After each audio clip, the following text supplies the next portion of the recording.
Hello friends, Radhe Radhe. কেমন আছো তোমরা? আশা করি সকলেই ভালো আছো, সুস্থ আছো। আমরাও কিন্তু বেশ ভালো আছি। মো লাইফস্টাইল ব্লগে আরও একবার তোমাদের ওয়েলকাম আর অনেক অনেক ভালোবাসা। আর আজকের দিনটা হলো বৃহস্পতিবার, এখন বাজে সকাল 6টা। এখন থেকেই তোমাদেরকে সাথে নিয়ে আমি আমার ব্লগটা শুরু করলাম। সকালটা শুরু করলাম ঠাকুরকে প্রণাম করে, তারপর চলে এসেছি ঘরে। কারণ সকালবেলায় উঠে প্রচুর কাজ থাকে আমার, তো সেই কাজগুলো সেরে আবার রান্নার দিকে যেতে হয়, সেই জন্য সকাল সকালই উঠে পড়ি। আর এটা রোজ দিনেরই কাজ। এখন স্কুল ছুটি আছে বলে তোমার ধীরে সুস্থেই কাজগুলো করছি। আর ভোরবেলা উঠে কাজ করলে কিন্তু অনেকটাই তাড়াতাড়ি সব কাজ শেষ হয়ে যায়, আর তারপর কিন্তু অনেকটা এনার্জি নিয়ে কাজগুলো করা হয়। তো সেই জন্য প্রত্যেক দিন তো ভোরবেলায় উঠাই হয়। কি শীত, কি গ্রীষ্ম, কি বর্ষা, 12 মাসেই আমাদের এই ছেলের স্কুলের ক্ষেত্রে উঠে উঠে অভ্যাস হয়ে গেছে। শুধু শরীর যখন অসুস্থ থাকে তখন হয়তো একটু ব্যাপারটা আলাদা, আর কিছু না। সত্যি বলতে গেলে দেখবে ভালোই লাগে তাড়াতাড়ি যখন সমস্ত কাজ শেষ হয়ে যায়। আর অনেক সময় হাতে পাওয়া যায়, বসে থাকো, ফোন দেখো, বাড়ির কাউকে ফোন করো বা টিভি দেখো, যে কোনো কাজই করো। তো এখন দেখো আজকে কিন্তু চাদরটাও চেঞ্জ করে নিলাম, আর বালিশের কভারগুলোও চেঞ্জ করে নিলাম। কয়েকদিন হলো চাদরটা চেঞ্জ করা হচ্ছিল না, তো ভাবলাম আজকে পাল্টেই নিই। তারপর একটা ধোয়া চাদর পেতে দিয়েছি, তো দেখতেই পাচ্ছ। আর এখন বালিশের কভারগুলোকে লাগিয়ে নিচ্ছি। আর ভেবেছিলাম একটু রোদে দেবো, তো সকালবেলা একটু কুয়াশাটা এখনও আছে বলে আর রোদে দিলাম না। যদি খানিকক্ষণ পর হয় তাহলে আবার ছাদে যেয়ে রোদে দিয়ে আসবো। তো এখন বেডটা দেখো খুব সুন্দরভাবে গুছিয়ে নিলাম, আর এখন বালিশের জায়গায় বালিশগুলো রেখে দিচ্ছি। আর হাজবেন্ড একই রকম চাদর দুটো নিয়ে এসছে, একটা দুর্গাপুজোতে আর একটা তোমার পয়লা বৈশাখে। যেটা দেখছো এরকম আরেকটা কিন্তু আমি পাতি। তো একই রকম প্রায় অনেকটাই, কালারটা তো সেম, আর দুটোই জয়পুরি প্রিন্ট। আর দেখবে আমি খুব একটা দামি চাদর পছন্দ করি না। 500 পর্যন্ত ঠিক আছে, কিন্তু এই 1000 টাকা দিয়ে চাদর কিনা আমার কাছে ঠিক মনে হয় না। তো এই দুটো চাদরই যে তোমাদের দাদাভাই কিনেছে, দুটোই 1000 টাকার মধ্যেই কিনেছে, মানে 1000 টাকা করে এক একটা নিয়েছে। আর আমার মনে হয় 1000 টাকায় আমি দুটো চাদর নেব। তো আমার মনে হয় আমরা মেয়েরা কিন্তু সঞ্চয় করে রাখতে ভালোবাসি। সঞ্চয়টা করে রাখলে আমাদের নিজেদের ভবিষ্যতের জন্যই ভালো। যদি আমরা মেয়েরা কিছুটা টাকা জমিয়ে রাখতে পারি, মেয়েরা কেন, যদি হাজব্যান্ডরাও জমিয়ে রাখতে পারে, তাহলে সেটা আমাদেরই পরে ভবিষ্যতে কাজে দেয়। তো সেই জন্য আমি কিন্তু খুব অযথা খরচ বা কিছু বলো ওগুলো করে থাকি না। যেটুকু প্রয়োজন, যেটা দরকার, যেটা কিনতেই হবে সেটাই করে থাকি। তার বেশি যে আজে বাজে খরচ, এদিক ওদিক এটা সেটা কিনে খরচ করব সেটা না। যেটা দরকার সেটা অবশ্যই করে থাকি। তো সঞ্চয়টা আমরা মেয়েরাই বেশিরভাগ করে থাকি ছেলেদের থেকে। তো আমারও মনে হয় আজে বাজে এই 1000 টাকা চাদর কিনা কোনো মানে হয় না। 500 টাকায় যদি চাদর পাওয়া যায় তো 1000 টাকায় কিনতে যাবো কেন, তাই না? আর যেহেতু আমাদের তোমার কিং সাইড বেড, তার জন্যই মানে কম দামা তুমি চাদরগুলো হয় না বলে একটু দামি চাদর নিতে হয়। তো 500 টাকার মধ্যে কিং সাইডের তোমার চাদর পাওয়াই যায়, তাই না? তো চলো এখন আর বাকি কাজগুলো করি, অনেক জ্ঞান দিয়ে ফেললাম।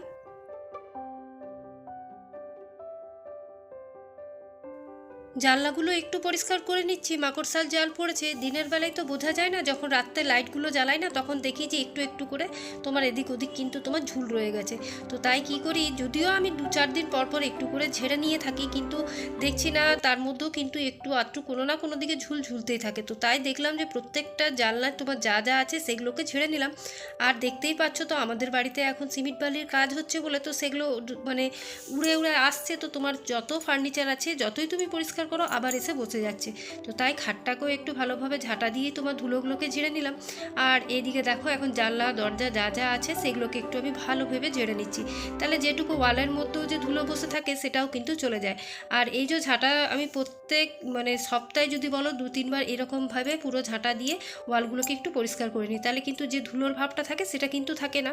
তো এখন দেখো এই করতে করতে ঘরগুলোও ঝাড় দিয়ে আমার হয়ে গেল। আর দেখো এখানে দেখতেই পাচ্ছ তোমরা যে কী পরিমাণ সিমেন্ট বেরোচ্ছে। এগুলো কিন্তু ধুলো নয়, এগুলো সিমেন্ট। সামনে যেহেতু মাখা হচ্ছে তোমার সিমেন্ট বালি এইসব, তো তার জন্য প্রত্যেকটা ঘরেই সবার ঢুকছে। তো সেই জন্য এখন যাই হোক, যতদিন কাজ চলছে এগুলো তো থাকবেই।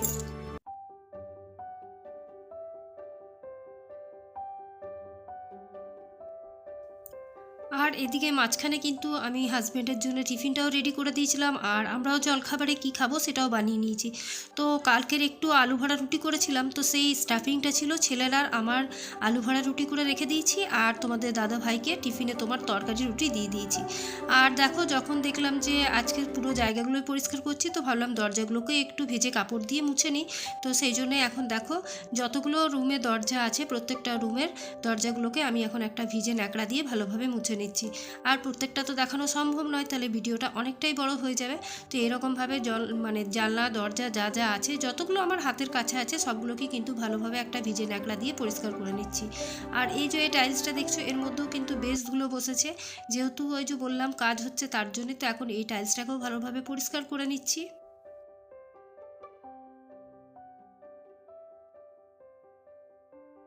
যা আশিপাশি কাজ আছে সব তো দেখতে পেলে তোমরা কমপ্লিট হয়ে গেছে, আর ঘরটাও মোছা হয়ে গেছে। আর এখন যেটুকু কাপড় আছে তোমরা দেখতে পেলে ওই কাপড়গুলো তোমার এখন ভিজিয়ে দেবো, আর তারপর স্নানটা সেরে তারপর রান্নার কাজে লাগবে। একটু সিমেন্ট বালির আওয়াজ হচ্ছে, তোমরা সেগুলো অ্যাভয়েড করো।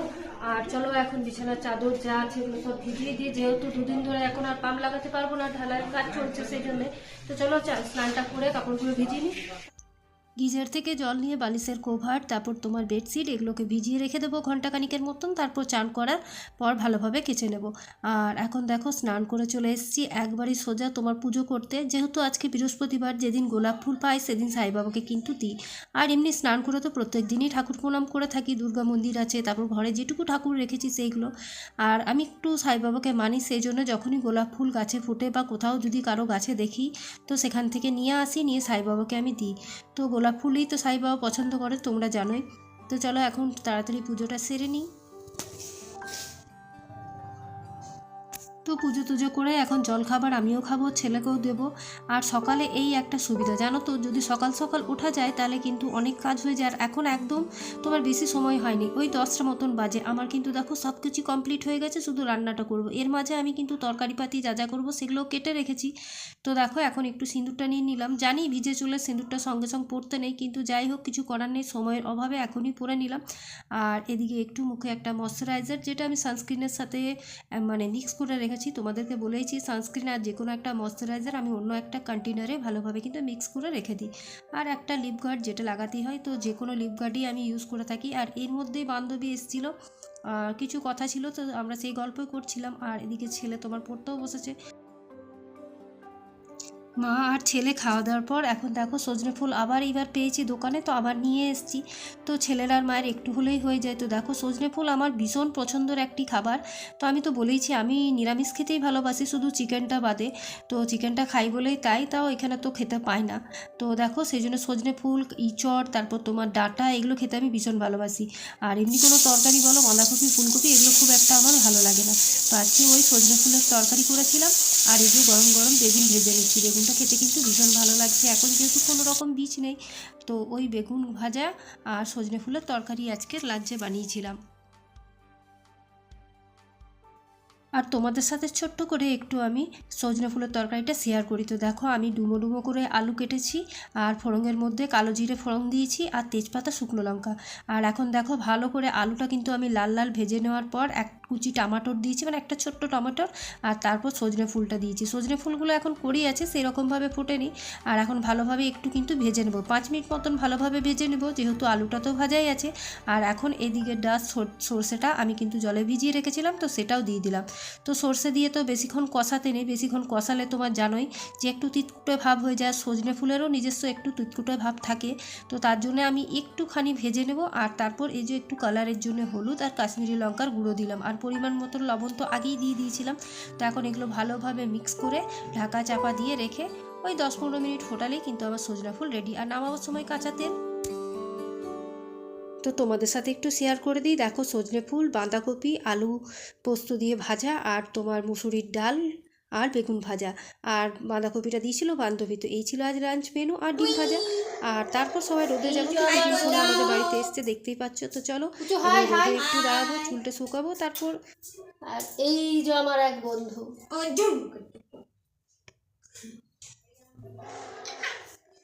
এরপর আমরা সব রোদে যাব।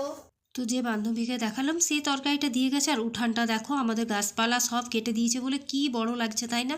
আর এখনও কাজ চলছে, তাই তোমরা একটু মাঝে মাঝে আওয়াজ পেয়েই থাকবে। তো চলো আজকের ব্লগটা এখানেই শেষ করছি, কালকে আবার একটা নিউ ব্লগ নিয়ে তোমাদের সাথে দেখা হবে। টাটা।